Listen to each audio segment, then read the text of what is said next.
क्योंकि वह जानते थे कि इस टेक्निक को यूज करने के लिए कितनी सारी जेंके की यूज किया जाता है। यहाँ तक कि उसके खुद के स्टूडेंट संत लेवल स्टेज 4 के वह भी इस टेक्निक का सही से यूज नहीं कर पाए थे। तुम्हें पता है कि ये टेक्निक किस लेवल तक पहुंच चुकी है? यह संत लेवल तक की टेक्निक थी जिसे एक संत लेवल स्टेज 5 का लड़ाकू भी सही से इस्तेमाल नहीं कर पाता, और आप एक नवजात संत लेवल के ऊपर होने के बाद में भी इसका यूज कर रहे हैं। क्या आप पागल वागल हो गए हैं? तुम्हें शायद पता नहीं है, मेरे स्टूडेंट्स है ना, उनको भी इसको सीखने के लिए और वो भी इसके फर्स्ट स्टेज को कम से कम उन्हें इसके लिए 3 से 8 साल लगे थे, और स्टेज 2 के ऊपर पहुंचने के लिए उन्हें 40 साल लग गए थे। और एंसेस्टर फराज की वो मूर्ति अभी अपने इतिहास के बारे में बता रही थी, और वह अपने इतिहास को याद कर रही थी कि किस तरह से उन्होंने उस टेक्निक को सीखने के लिए कितने ज्यादा साल दिए थे। तुम्हें पता है, इसको मैंने खुद ने बनाया था, लेकिन फिर भी जब मैंने इस टेक्निक का यूज करना शुरू किया तो मुझे इसके स्टेज 3 के ऊपर जाने के लिए भी 12 साल लग गए थे। और फिर भी आप यहाँ पर कह रहे हैं कि आपने खुद ने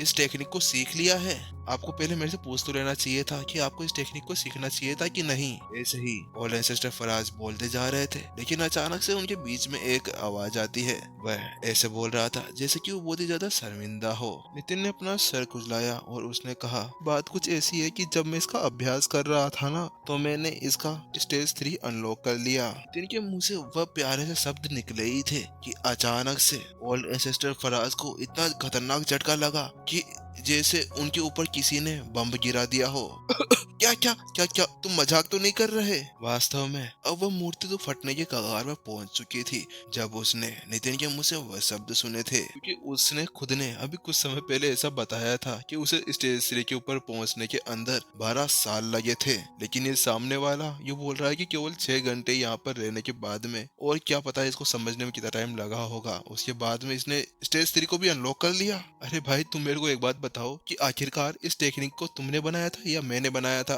तुम्हें इस टेक्निक को सीखते हुए कितना समय हो गया? क्योंकि मैं तो इस टेक्निक को केवल अपने डाइट स्टूडेंट्स को देता हूँ, और किसी को तो मैंने इसके बारे में आज तक बताया तक नहीं। तो फिर तुम्हारे पास में ये टेक्निक पहुंच कहाँ से गई, और तुमने केवल कुछ ही घंटों के अंदर इसे सीख लिया? क्या भाई, तुम यहाँ पर मेरे को मारने के लिए आए हो? और सिस्टर फराज अपने मन ही मन में सोच रहे थे। उनको तो इतना गहरा झटका लगा था कि अभी तक भी वह उस झटके से नहीं उबर पा रहे थे। उसकी बात सुनने के बाद में नितिन ने कहा, क्या क्या वास्तव में आप ऐसा कुछ कह रहे हैं? हाँ, मैं मान सकता हूँ कि आपका ये स्वर्गीय दानव ग्रेट पाम अटैक बहुत ही ज्यादा ताकतवर है, लेकिन मैं आपको बता देता हूँ कि इसके अंदर ही बहुत सारे दोष हैं, और इसीलिए आपको पता है इसको सीखने के लिए मेरे को कितनी ज्यादा मुश्किल हुई थी। नितिन ने तो वह शब्द ऐसे ही मजाक मजाक में कह दिए थे, लेकिन वहाँ पर अब सामने की मूर्ति का खून उबलने लगा था। वह लगभग गुस्से से फटने वाली थी और लहूलुहान हो चुकी थी, क्योंकि ये पहली बार नहीं था जब उसने ये शब्द सुने थे। जब वह अनबाउंडेड वर्ल्ड के अंदर उस साथी से मिला था तब भी उसने ऐसा कुछ किया था, जिन शब्दों को सुनने के बाद में मेरी उस आत्मा का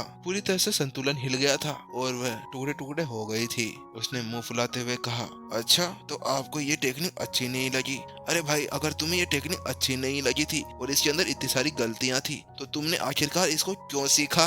या तुम यहाँ पर आज मेरी बेइज्जती करने के लिए आए हो? वहीं कुछ दूर खड़े हुए सभी मास्टर टीचर्स भी अब अपने मन ही मन में हंस रहे थे। लो, यहाँ पर भी ये स्टार्ट हो गए। हेड दिलीप और हेड आदर्श दोनों एक दूसरे की तरफ देख रहे थे, क्योंकि हेड आदर्श को पहले भी इस चीज का अनुमान हो गया था कि प्रिंसिपल नितिन बिना कुछ बोले तो रहने से रहे, और उनके साथ में पिछली बार ऐसा ही कुछ हुआ था जब उन्होंने अपना मुंह उस सामने वाले के सामने खोला था। उन दोनों की इस तरह की लड़ाई को देखने के बाद में सभी तो अपने सर को पकड़े बिना नहीं रह सके। वह सभी इस तरह से एक दूसरे की तरफ देख ही रहे थे। वहीं दूसरी तरफ और एंसेस्टर फराज ने नितिन से कहा, अच्छा तो ठीक है, तुम मेरे को कह रहे हो ना कि तुमने इसके स्टेज 3 को अनलॉक कर लिया है। ठीक है, मैं देख लूंगा। अगर तुमने इसके थर्ड स्टेज को अनलॉक कर लिया है तो मैं तुम्हें एक चैलेंज देता हूँ। तुम मेरे साथ में एक मैच करो। हम दोनों इसके स्टेज 1 को अनलॉक करते हुए आपसे लड़ाई करेंगे, और मैं अपनी साधना को भी नवजात संत लेवल के ऊपर दबा लूंगा। उसके बाद में हम दोनों देखते हैं कि आपने किस हद तक इस टेक्निक को सीख लिया है बिना किसी इमोशन के। ओल्ड एंसेस्टर फराज ने नितिन से कहा। अब तो ओल्ड एंसेस्टर फराज ने नितिन को एक सबक सिखाने की सोच ली थी, क्योंकि वह इतना ज्यादा घमंडी हो रहा था। हाँ, हम मान लिया कि ये बंदा बहुत ही ज्यादा इंटेलिजेंट है और इसका दिमाग बहुत ज्यादा चलता है, लेकिन इसको एक सबक तो सिखाना बनता था ताकि ये आगे जाकर ऐसी कोई गलती ना करे, क्योंकि मुझे पता है कि ये आगे जाकर बहुत ज्यादा उपलब्धियां हासिल करेगा। और लेकिन मैं ये नहीं चाहता कि इससे किसी और को ज्यादा प्रॉब्लम हो। वहीं दूसरी तरफ ओल्ड एंसेस्टर फराज का वह चैलेंज का नाम सुनते ही नितिन अपनी जगह पर जम गया। क्या क्या वास्तव में आप मेरे साथ में एक चैलेंज करना चाहते हैं? क्या आप एक मूर्ति होने के बाद में भी ऐसी युद्ध टेक्निक्स का यूज कर सकते हैं? हाँ बेशक मैं कर सकता हूँ, आखिरकार मेरी इसके अंदर आत्मा है। उस सब की चिंता मत करो, मैं वह सब कुछ सह लूंगा। तुम तो सिर्फ ये बताओ कि तुम मेरे से चैलेंज करने के लिए तैयार हो। इतना कहने के बाद में ओल्ड एंसेस्टर फराज की उस मूर्ति ने अपना एक हाथ ऊपर उठाया और आसमान की तरफ एक बड़ा सा पाम चला गया।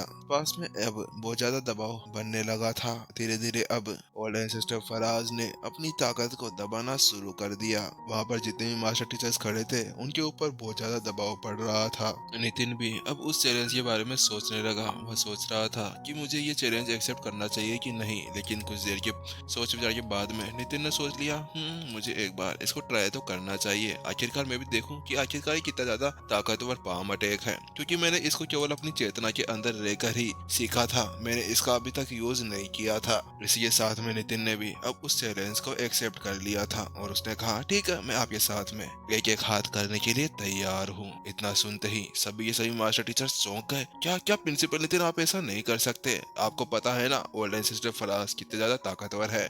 हाँ मान लिया कि वो अपनी ताकत को नवजात संत लेवल के ऊपर दबा लेंगे, लेकिन फिर भी उनकी सीख आपसे बहुत ज्यादा ही होगी। आखिरकार सभी जानते थे और सभी अब एक दूसरे से बात करने लगे। अब आखिरकार यहाँ पर क्या होने वाला है? हेड आदर्श भी बात कर रहे थे। हाँ मैंने मान लिया कि प्रिंसिपल नितिन बहुत ज्यादा ताकतवर है, लेकिन फिर भी वह इनका सामना कैसे कर पाएंगे, क्योंकि ये तो बहुत ही पुराने और एल्डर है हमारे, और ये तो मास्टर शेख के साथ में भी पीछे खड़े रहते थे। आखिरकार ये प्रिंसिपल नितिन सोच क्या रहे हैं? क्या ये वास्तव में उनको हरा पाने में कामयाब हो जाएंगे? नहीं नहीं, मुझे तो नहीं लगता कि प्रिंसिपल नितिन ऐसा कुछ कर पाएंगे, क्योंकि प्रिंसिपल नितिन ने तो ठीक है यहाँ पर इस पाम अटैक को सीख लिया था, लेकिन उनके पास में इतने घंटे तो थे ही नहीं। उनको तो केवल 6 घंटे मिले थे यहाँ पर इस अटैक को समझने में, लेकिन उन्होंने तो यहाँ पर इसको सीख लिया था। लेकिन वहीं दूसरी तरफ ओल्ड एंसेस्टर फराज, उनकी तो बात ही अलग है। वो तो सालों से इस टेक्निक को सीखते हुए आ रहे हैं, तो उनकी इसके अंदर महारत तो बहुत ही ज्यादा हो गई होगी। वहीं पे दूसरी तरफ ओल्ड एंसेस्टर फराज ने जैसे ही देखा कि नितिन उस लड़ाई के लिए तैयार हो गया था, तो बिना किसी समय को गवाए ओल्ड एंसेस्टर फराज अपनी जगह पर खड़े हो गए और उन्होंने अपना हाथ पर की ओर उठाया और फिर एक बड़ा सा पाम अटैक आसमान के अंदर क्रिएट होना शुरू हो जाता है। आसपास की एनर्जी उस पाम अटैक के अंदर जाने लगी। वो पाम अटैक जब बन रहा था तब भी सभी के ऊपर बहुत ही ज्यादा दबाव महसूस हो रहा था। वह पाम अटैक राक्षसों की पंजों की याद दिला रहा था। वह बहुत ही ज्यादा भयानक लग रहा था। उसी के साथ में ओल्ड एंसेस्टर फराज ने उस पाम अटैक को नितिन की तरफ लॉन्च कर दिया। अब वह पाम अटैक नितिन की तरफ बढ़ने लगा। उस पाम अटैक को देखने के बाद में सभी की आंखें फटी की फटी रह गई और उन सभी की आत्माओं के ऊपर बहुत ही ज्यादा दबाव महसूस हो रहा था, क्योंकि वह पाम अटैक केवल उनके शरीर के ऊपर ही नहीं उनकी आत्मा के ऊपर भी दबाव डाल रहा था। हेड आदर्श तो अब डर से गए थे। वह अब नितिन की तरफ देखने लगे, लेकिन जैसे ही उन्होंने नितिन को देखा उनकी आंखें फटी की फटी रह गई, क्योंकि वह देख रहे थे कि नितिन आराम से अपने पीछे हाथों को रखते हुए वहीं पर ही ऊपर की तरफ देखते हुए खड़ा था और वह 45 डिग्री के एंगल के ऊपर ऊपर देख रहा था।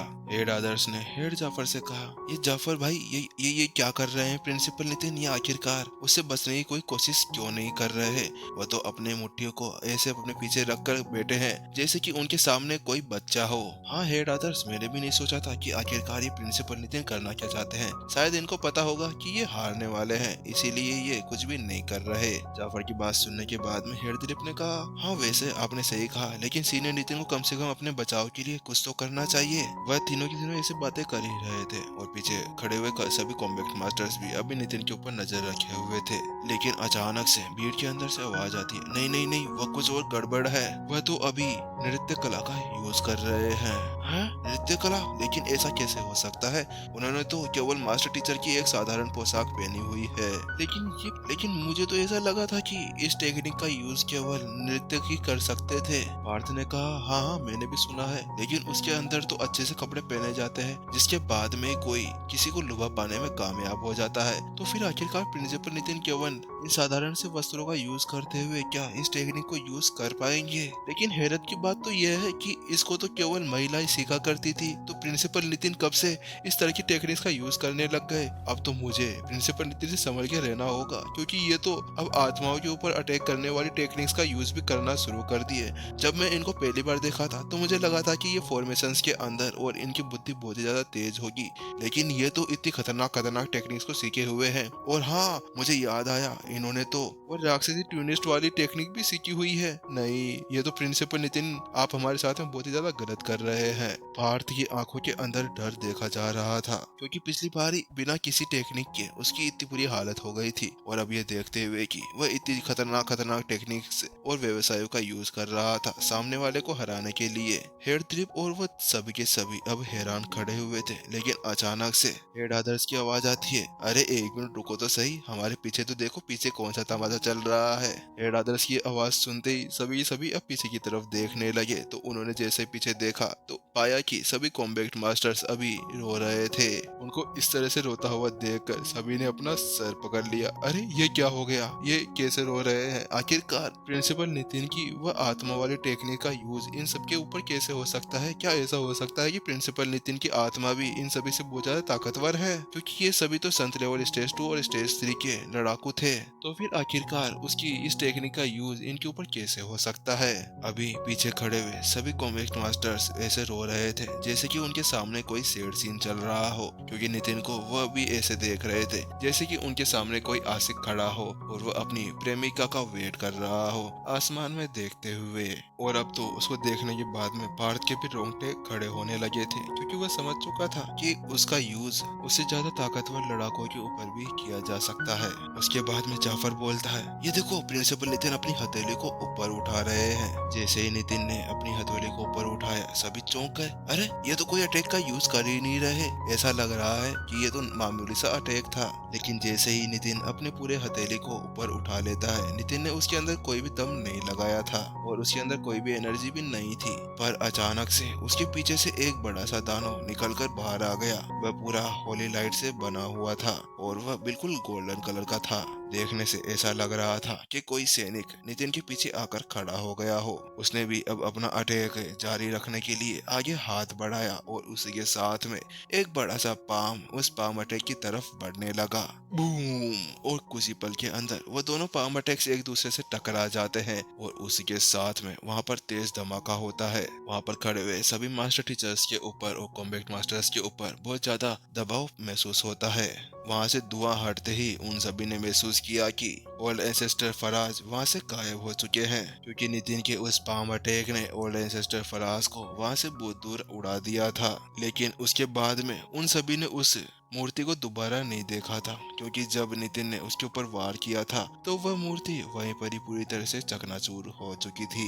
और उस मूर्ति को ऐसे चकनाचूर होते हुए देख सभी के चेहरे लटक गए। हैं? ये प्रिंसिपल नितिन आपने ये क्या कर दिया? लेकिन आखिरकार ये हो कैसे गया, क्योंकि इन्होंने तो सेम अटैक का यूज किया था और सेम साधना लेवल का भी, और उसके बाद में भी प्रिंसिपल नितिन ने केवल एक ही वार के अंदर ओल्ड एंसेस्टर फराज को बिल्कुल कटी पतंग बनाकर उड़ा दिया। आखिरकार प्रिंसिपल नितिन आपने इसमें अंदर कितनी ज्यादा महारत हासिल कर ली है?